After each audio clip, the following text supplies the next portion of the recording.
एक राजा ब्राह्मणों को लंगर में महल के आंगन में भोजन करा रहा था। राजा का रसोइया खुले आंगन में भोजन पका रहा था। उसी समय एक चील अपने पंजे में एक जिंदा सांप को लेकर राजा के महल के ऊपर से गुजरी। तब पंजों में दबे सांप ने अपनी आत्मरक्षा में चील से बचने के लिए अपने फन से जहर निकाला। तब रसोइया जो लंगर ब्राह्मणों के लिए पका रहा था, उस लंगर में सांप के मुख से निकली जहर की कुछ बूंदें खाने में गिर गईं। किसी को कुछ पता नहीं चला।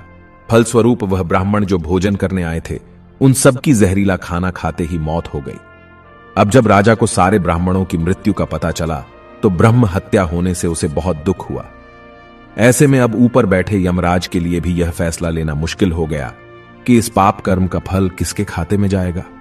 राजा, जिसको पता ही नहीं था कि खाना जहरीला हो गया है, या रसोइया, जिसको पता ही नहीं था कि खाना बनाते समय वह जहरीला हो गया है, या वह चील जो जहरीला सांप लिए राजा के ऊपर से गुजरी, या वह सांप जिसने अपनी आत्मरक्षा में जहर निकाला। बहुत दिनों तक यह मामला यमराज की फाइल में अटका रहा। फिर कुछ समय बाद कुछ ब्राह्मण राजा से मिलने उस राज्य में आए और उन्होंने किसी महिला से महल का रास्ता पूछा। उस महिला ने महल का रास्ता तो बता दिया, पर रास्ता बताने के साथ साथ ब्राह्मणों से यह भी कह दिया कि देखो भाई, जरा ध्यान रखना, वह राजा आप जैसे ब्राह्मणों को खाने में जहर देकर मार देता है। बस जैसे ही उस महिला ने ये शब्द कहे, उसी समय यमराज ने फैसला ले लिया कि उन मृत ब्राह्मणों की मृत्यु के पाप का फल इस महिला के खाते में जाएगा और इसे उस पाप का फल भुगतना होगा। यमराज के दूतों ने पूछा, प्रभु ऐसा क्यों, जबकि उन मृत ब्राह्मणों की हत्या में उस महिला की कोई भूमिका भी नहीं थी।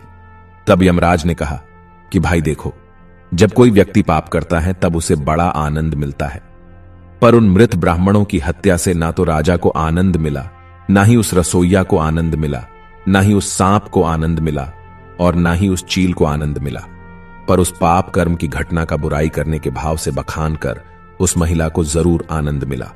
इसलिए राजा के उस अनजाने पाप कर्म का फल अब इस महिला के खाते में जाएगा। बस इसी घटना के तहत आज तक जब भी कोई व्यक्ति जब किसी दूसरे के पाप कर्म का बखान बुरे भाव से बुराई करता है, तब उस व्यक्ति के पापों का हिस्सा उस बुराई करने वाले के खाते में भी डाल दिया जाता है।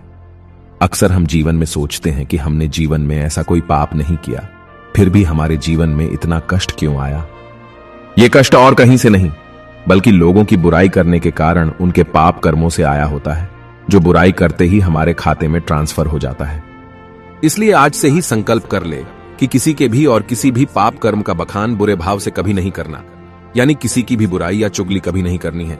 लेकिन यदि फिर भी हम ऐसा करते हैं तो हमें ही इसका फल आज नहीं तो कल जरूर भुगतना ही पड़ेगा। दोस्तों, मैं प्रतिदिन आपके लिए ऐसे ही जीवन प्रेरक कहानी लाता रहता हूं और जरूर आगे भी लाता रहूंगा। आपको अगर ये प्रेरणादायक कथा पसंद आई हो तो अपने स्टोरी कूल चैनल को सब्सक्राइब कर दीजिए, और अगर आपके पास समझ शेष है तो चैनल के और भी वीडियोस आप देख सकते हैं। स्टोरी कूल को बड़ा बनाने में मेरी सहायता कीजिए। धन्यवाद दोस्तों। श्री भगवती।